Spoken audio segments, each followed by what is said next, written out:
결혼은 무엇입니까? 왜 하나님께서는 결혼 제도를 만드셨을까요? 어떻게 행복한 결혼 생활을 영위할 수 있을까요? 결혼은 남자가 여자와 연합하는 겁니다. 남자와 여자가 하는 겁니다. 남자가 남자와 결혼하는 것은 하나님께서 허용하신 것이 아닙니다. 여자가 여자와 결혼하는 것은 하나님께서 허용하신 것이 아닙니다. 이 당연한 진리를 어지럽게 해서는 안 됩니다. 다시 말해서 이 결혼 제도는 하나님께서 제정하신 겁니다. 그래서 남녀 간의 결혼은 신적 기원을 갖고 있으며 남녀 둘이 한 몸을 이루는 것이 결혼의 큰 비밀입니다.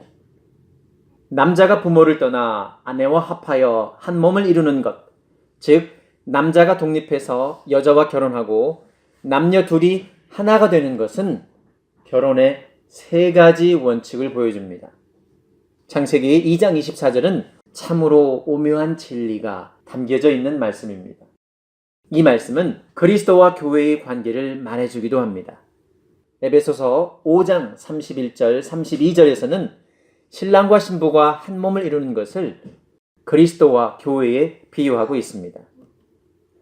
왜 하나님께서는 결혼 제도를 만드셨을까요? 결혼은 하나님께서 제정하신 것으로 신성하며 남녀 둘이 실제로 하나가 되는, 둘이 하나가 되는 거룩한 성화의 과정입니다. 둘이 말씀으로 죽지 않고는 또는 성령의 도움이 없이는 하나 되기가 쉽지 않기 때문입니다. 쉽게 말해 하나가 된다는 것은 하나님께서 젊은 남녀의 신앙 성장을 위해 주신 훈련 과정입니다. 이 훈련으로 그리스도와 교회처럼 하나가 되고 그리스도를 닮아 거룩해집니다. 그래서 둘이 하나가 되는 일치성은 과히 그리스도와 교회가 하나가 되는 원리와 같은 것입니다. 여기에는 심오하고 깊은 뜻이 있습니다. 예수님께서도 독립해서 결혼하고 하나가 되는 이 결혼의 세 원칙을 재확인하십니다. 이제 둘이 아니요 한 몸이라 다시 말씀하시며요. 하나가 되는 하나됨, 일치성 혹은 합일성을 강조하시죠. 결혼 후 하나가 되는 것이 그만큼 중요하다는 말입니다. 이는 그리스도인이 되어 의롭게 된 다음에 성화되는 것이 중요한 것과 같은 이치입니다. 그리스도인이 되어 우리가 덧없이 아무 공로 없이 의롭게 됩니다. 침례를 통해서 의롭게 된 다음에 우리 삶이 하나님께서 받으실 만한 거룩한 삶으로 성화되는 것이 그리스도인의 삶이라고 성경은 설명을 하고 있습니다. 바로 결혼도 결혼하는 것만이 문제가 아니라 결혼한 후에 두 부부가 어떻게 하나가 되는 것이 중요하다는 말입니다. 그리고 결혼이 신성하기 때문에 이혼을 허락하지 않습니다. 하나님께서 짝지어 주신 것을 사람이 떼어놓지 말라고 말씀하십니다. 이혼하지 말라고 말씀하십니다. 하나님께서는 분명하게 이혼을 싫어하신다라고 말씀하시죠. 예수님께서도 음행의 이유 외에 다른 이유로 이혼하지 말라고 당부하지 않으십니까? 이스라엘 하나님 여호와가 이르노니 나는 이혼하는 것과 옷으로 학대를 가리는 자를 미워하노라. 말라기 2장 16절의 말씀입니다. 이혼은 하나 되는 거룩한 과정이라는 하나님의 뜻을 거부하고 내 뜻대로 하겠다는 말입니다. 그래서 하나님께서 이혼을 싫어하십니다. 하나님께서 주신 신앙 훈련 과정을 저버리는 처사입니다. 그런데 마귀는 하나님께서 싫어하시는 것을 교활하게 부추깁니다. 에덴 동산에서도 뱀이 그랬죠. 마귀는 부부의 하나됨을 깨는 것이 하나님의 뜻을 방해하는 가장 큰 방법이라고 여깁니다. 그래서 베드로는 그리스도인이 정신을 바짝 차리고 깨어있으라고 권면하고 있습니다. 왜냐하면 마귀가 우는 사자같이 삼킬 자를 찾고 있기 때문이죠. 그래서 베드로는 그리스도인들이 믿음을 굳건히 하고 대적하는 마귀와 싸우라고 충고합니다. 여러분의 온갖 근심, 걱정을 송두리째 하나님께 맡기십시오. 하나님께서는 언제나 여러분을 돌보십니다. 정신을 바짝 차리고 깨어있으십시오. 여러분의 원수인 악마, 마귀 혹은 해방자이죠. 여러분의 원수인 악마가 으르렁대는 사자처럼 먹이를 찾아 돌아다닙니다. 굳건한 믿음을 가지고 악마를 대적하십시오. 아시다시피 온 세상에 퍼져 있는 여러분의 교우들도 같은 고난을 당해왔습니다. 혹시 스크루테이프의 편지 아시죠? 고참 악마 스크루테이프가 신참 악마 워무드에게 인간을 유혹하는 여러 가지 조언을 하는 서신입니다. 여기서는 둘이 한 몸을 이룬다는 한 몸의 성서적 표현을 남녀 간의 육체적 관계로 한정하고 있습니다. 한 몸이라는 의미를 사랑에 빠지는 것과 같은 수사학적 찬사 정도로 여기게 한답니다. C.S. 루이스의 기발한 착상이지만 일리가 있습니다. 왜냐하면 악마, 마귀 혹은 해방자는 세상 속에서 부부를 회방하며 한 몸의 성서적 의미를 훼손하고 있기 때문입니다. 그럼 어떻게 행복한 결혼 생활을 영위할 수 있을까요? 여기서 한 몸이란 육체적, 정신적, 정서적, 감정적, 경제적 측면 등 모든 면에서 하나가 되는 것입니다. 인생을 함께 살아가면서 동고동락하고 결국 한 마음 한 뜻이 된다는 말입니다. 쉽게 설명해서요. 남편은 지금 굶는 상황인데 아내만 배부를 수 없습니다. 남편이 배가 고프면 아내도 같이 배가 고파야 합니다. 한 몸이니까요. 뱃속이 알아서 꼬르륵 하는데 다리가 난 배 안 고파 라고 할 수 없습니다. 마음이 난 화장실에 가고 싶어 하는데 다리가 안방으로 가는 한 몸이 있을 수 있을까요? 몸과 마음이 하나이고 한 몸인 것처럼 부부도 몸과 마음이 하나가 되어야 합니다. 부부가 같은 마음과 뜻으로 하나가 되어야 한다는 것이죠. 그럼 어떻게 행복한 결혼 생활을 영위할 수 있을까요? 예수님께서 해답을 주십니다. 이제 둘이 아니라 한 몸이니라. 한 몸을 추구하십시오. 그러면 행복한 결혼 생활을 영위할 수 있습니다. 그런데 말입니다. 20년 이상 다른 생각과 생활 방식으로 살던 사람이 하루아침에 하나가 될 수 있나요? 절대로 하루아침에 한 마음 한 뜻으로 하나가 될 수 없습니다. 예수님 대 세상 사람들의 생각을 보면요. 예수님께서는 이제 둘이 아니요 한 몸이라 라고 말씀하시지만은 세상 사람들 혹은 세상 부부들은 이제 둘이요 두 몸이다 라고 얘기를 합니다. 살면 살수록 둘의 골이 더 깊어져 하나가 아니라 둘이 됩니다. 이제 남편이 아니라 이 인간, 나중에는 이 왼수가 됩니다. 처음에 애틋했던 사랑은 없어지고 싫어하는 마음이 먼저 앞섭니다. 이렇게 되는 원인은 무엇일까요? 많은 세상 부부들이 결혼 후 자신의 행복을 추구합니다. 다른 배우자가 자신의 행복에 도움이 되어야 한다고 생각하는 것이죠. 더 나아가 자신을 위해 배우자가 희생하기를 원합니다. 난 이렇게 많이 희생하는데 배우자는 그렇게 많이 일하지 않는다고 생각하죠. 작은 불만이 원망의 씨앗으로 자라며 이혼과 비극의 시작이 됩니다. 남녀가 부모를 떠나 독립하여 결혼해서 가정을 이루고 하나가 되는 것은 하나님께서 부여하신 거룩한 행위입니다. 하나가 되는 자체가 새로 결혼한 젊은 부부에게는 가장 큰 도전입니다. 젊은 부부 여러분, 행복한 결혼 생활을 하려면 하나가 되도록 노력하십시오. 그런 부부가 어떻게 하나가 될 수 있을까요? 성경을 찾아보며 해결 방법을 알아봅시다.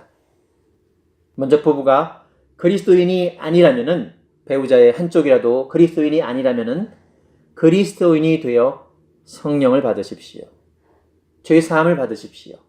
사도행전 2장 38절에 있는 말씀처럼 베드로가 회개하고 침례를 받으라. 그래야면 죄 사함을 받고 성령을 선물로 받을 것이다 라고 말합니다. 우리가 죄 사함을 받고 의로워지고 또 성령을 받음으로써 하나님의 사람이 됩니다. 그리고 부부의 합일성에는 대원칙이 있습니다. 성경에서 말하는 대원칙인데요. 그 원칙은 무엇인고 하니 서로에게 순종하십시오 라는 말입니다. 부부는 서로에게 순종하는 것입니다. 어떤 분은 혹자 이렇게 얘기하기를 아내가 무조건 남편에게 복종해야 된다라고 생각하고 남편은 존경심을 받아야 된다라고 생각하는데 그것이 성경에서 가리키는 진리가 아닙니다.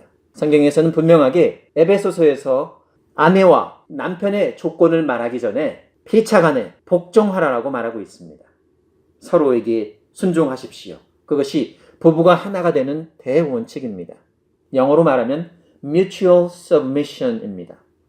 쉽게 말해 남편은 아내의 종이 되십시오. 아내는 남편의 종이 되십시오. 그것이 바로 서로에게 순종하는 방법입니다. 그리스도를 경외하는 마음으로 서로에게 순종하십시오. 그것이 에베소서 5장 21절에서 하는 말입니다. Mutual submission, 피차 복종하십시오.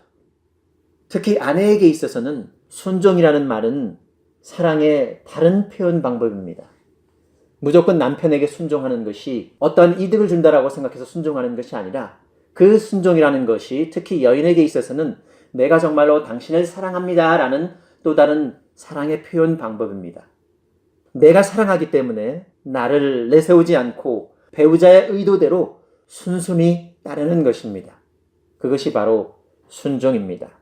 특히 여자 자매들의 경우 남편을 고를 때에 내가 정말로 이 남편이 될 사람에게 순순히 따를 수 있는 사람인가 라는 것을 고려해야 하겠죠. 부부가 하나 되는 해법은 에베소서 전체 장에 함축되어 있습니다. 먼저 아버지 하나님께서 준비하신 것을 감사함으로 믿음으로 받으세요. 왜냐하면 하나님께서 다 준비해 놓으셨습니다. 구약을 보시면은 천지를 창조하시고 아담의 갈비뼈에서 여인을 만들어 둘이 한 몸이 되게 하시죠. 아담과 하와가 한 몸이 되는 것과 하나가 되는 과정을 우리는 사탄이 깨는 것을 창세기를 통해서 읽습니다. 사탄, 뱀의 유혹이 그들의 하나됨을 깨는 것을 볼 수 있습니다. 그러나 그 깨진 그 부부의 관계를 하나님께서는 그 뒤에서 모든 뒤수습을 다 하시는 것을 보죠.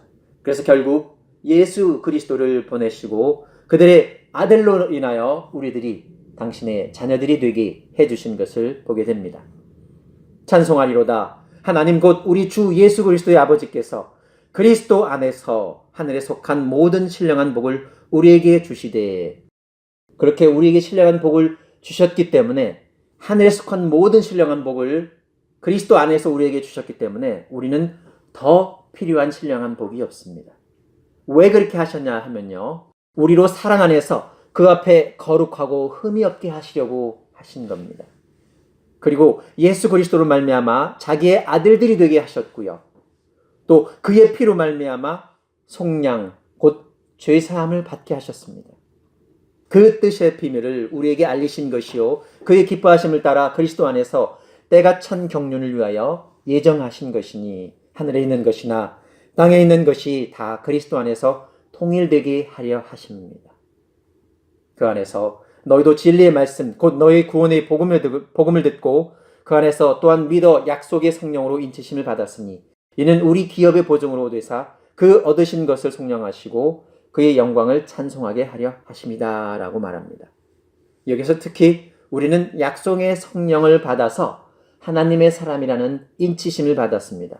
우리가 성령을 받음으로써 너희들은 바로 내 사람이다 라고 하나님께서 보증해 주시는 것이죠. 그리고 우리의 마음을 밝히시어서 우리가 어떻게 부름을 받았는지 우리가 부름을 받은 것에 있어서의 소망과 하나님께서 주시려고 하는 그런 기업의 영광의 풍성함이 얼마나 큰지 또 깨닫게 해주시고 또 우리에게 베푸신 하나님의 능력이 얼마나 크신지 우리들로 하여금 알기를 원하십니다. 그러한 부르심의 소망과 기업의 영광의 풍성함과 우리에게 베푸신 능력이 지극히 크심이 어떤 것을 우리가 알게 하시기를 원하십니다. 그래서 하나님께서는 만물을 예수 그리스도의 발 아래 복종하게 하시고 그를 만물 위에 교회의 머리로 삼으셨습니다. 교회는 그 몸이고 머리는 그리스도다라고 성경은 말하고 있습니다. 그래서 만물 안에서 만물을 충만하게 하시는 이에 충만합니다라고 성경은 말합니다. 쉽게 설명하면요. 그리스도는 머리고요. 교회는 몸입니다. 그 교회 속에 남자와 여자가 함께 있을 때에 하나가 되기가 더 쉽습니다. 남자와 여자가 교회 안에 있지 않고 그 배우자의 한 사람이라도 세상 속에 있다라면 하나가 되기가 너무 힘듭니다. 왜냐하면 하나님께서 도와주시기가 너무 어렵습니다. 교회로 온전하게 품어주는 것부터 어려울 수 있습니다. 그래서 남편과 아내는 한마음 한뜻이 되는데 교회 안에서 한마음 한뜻이 되는 것이 더욱더 쉽습니다. 그래서 남편이 존중을 받으면 아내도 존중을 받습니다. 남편이 세워지고 존중받으며 잘하면 아내도 세워지고 존중받으며 잘합니다. 남편에게 화내고 짜증내면 결국 나 자신에게 화내고 짜증내는 것입니다. 왜냐하면 한 몸이기 때문이죠. 배우자가 하는 말이나 행동에도 참고 넘어가야 하는 이유는 그 배우자가 결국 자기 자신이기 때문입니다. 모노드라마죠. 나한테 도로 화내고 힘들게 할 필요가 없습니다. 나 자신에게 스스로에게 짜증내고 나 자신에게 힘들게 할 필요가 뭐가 있겠습니까? 결혼 생활은 그리스도와 교회의 예시입니다. 그렇기 때문에 결혼 생활을 통해서 하나님께서는 그리스도를 이해하게 되고 또한 교회를 이해하라라고 말씀하시는 겁니다. 그렇기 때문에 성경에서는 분명하게 이전 부모를 떠나라고 얘기하고 있습니다. 이전 가정과 하나가 된 것이 아니라 바로 내 새 배우자와 함께 되는 것입니다. 그 이전 가정과 너무 지나치게 연결되어 있다면 그 새 가정이 하나가 되는데 방해가 될 수가 있습니다. 그리고 하나가 되기 위해서는요, 배우자의 관심사에 관심을 가져야 합니다. 왜냐하면 그게 바로 나의 관심사이기 때문에 배우자의 관심사는 내 관심사입니다. 그리고 배우자가 어떤 소망과 꿈을 가지고 있다면 그것을 같이 나누어야 하죠. 왜냐하면 그것이 내 것이기 때문에. 그리고 함께 기쁘면 함께 기뻐해야 될 것이고 또 어려우면 함께 어려워야 합니다. 동락해야 합니다. 동락이 있으면 동고도 있는 것이죠. 즐거운 것이 있으면 어려운 것도 있습니다. 내가 나를 주장하고 나의 권리만 주장한다면 이는 하나님의 진리를 부정하는 것입니다. 하나님께서는 부부를 한 몸이라고 정의하셨고 실제로 한 몸이라 하셨습니다. 하나님께서 하나로 만드신 것을 나누지 마십시오. 창조부터 구원까지 모든 것을 능력으로 이루어내신 아버지의 사랑에 힘입어 그리스도의 몸인 교회가 하나가 되어야 합니다. 그에 따라 작은 가정의 교회도 하나가 되어야 합니다. 이것이 큰 그림 속에 부부가 하나가 되어야 하는 성경적 이유입니다. 교회가 그리스도의 몸으로서 하나가 되고 머리와 붙어서 그리스도와 교회가 하나인 것처럼 남편과 아내가 하나가 되어야 합니다. 또한 주님의 몸인 교회처럼 거룩해지기 위해서 노력해야 합니다. 그래서 내 남편이나 아내가 나를 어떻게 행복하게 해줄까가 아니라 내가 어떻게 하면 가정을 하나님의 뜻에 맞게 이끌어갈 수 있을까를 고민해야 합니다. 그래서 이런 성경적인 고민이 도움이 될 것입니다. 남편은 이렇게 생각해야 합니다. 어떻게 그리스도께서 교회를 사랑하셨듯이 아내를 사랑할 수 있을까? 아내는 이렇게 생각해야 합니다. 어떻게 교회가 그리스도에게 하듯이 남편을 존중하고 존경할 수 있을까? 그리고 부부는 서로 이렇게 생각해야 합니다. 어떻게 우리 아내나 남편을 세워줄 수 있을까? 부부가 하나가 되는 것은 참으로 어렵습니다. 부부만의 노력으로는 어려울 수 있습니다. 어쩌면 100년도 짧을 수 있습니다. 그래서 하늘의 도움을 얻어야 합니다. 하나님께서는 도우미를 주시지 않습니까? 신적 도우미입니다. Godly helper라고 할 수 있습니다. Godly helper. 성령님이시죠. 그리고 하늘의 도움을 얻기 위해서 성령님뿐만 아니라 예수님께 의지해야 합니다. 어떻게 부부가 하나가 될 수 있느냐고요? 예수님 안에 거하십시오. 나는 포도나무요, 너희는 가지라. 그가 내 안에, 내가 그 안에 거하면 사람이 열매를 많이 맺나니 나를 떠나서는 너희가 아무것도 할 수 없습니다. 내가 주장하는 길을 버리고 하나님께서 계획하신 길을 추구하십시오. 어떤 길은 사람이 보기에 바르나 필경은 사망의 길이니라 라고 잠언 16장 25절에서 말하고 있습니다. 우리가 우리 자신의 재능과 능력과 힘으로만 하나 되기 위해 노력한다면 우리는 반드시 실패할 것입니다. If you try to change depending on your own natural resources, you will fail. 기억하십시오. 에베소서에 하나님의 진리가 녹아져 있습니다. 에베소서 2장 5절에 허물로 죽은 우리를 그리스도와 함께 살리셨고 또 함께 일으키사 그리스도 예수 안에서 함께 하늘에 앉히셨습니다. 그리고 너희가 전에는 어둠이더니 이제는 주 안에 빛이라. 주 안에서 빛이기 때문에 빛의 자녀들처럼 행하라 라고 에베소서 5장 8절에서 얘기하고 있고요. 또 에베소서 5장 18절에는 술 취하지 말라. 이는 방탕한 것이니 오직 성령으로 충만함을 받으라 라고 말합니다. 내주하는 성령님을 의식적으로 지속적으로 의지함으로써 배우자를 용서하고 서로를 대하는 옛 부정적 방식을 버리고 바꾸어서 성숙한 그리스도인의 결혼을 실천할 수 있습니다. 그리스도와 교회의 하나 되고 거룩한 본성을 본받아 결혼 생활에서도 성령의 도움으로 하나가 되고 거룩해지도록 노력합시다. 행복한 결혼 생활을 원하십니까? 하나가 되도록 노력하십시오. 부부가 하나가 되도록 노력하십시오. 마지막으로 말씀드립니다. 남편들이여, 그리스도께서 교회를 사랑하듯이 아내를 내 몸처럼 사랑하십시오. 아내들에게 말합니다. 아내들이여, 교회가 그리스도께 하듯이 남편께 순종하며 남편을 존경하십시오.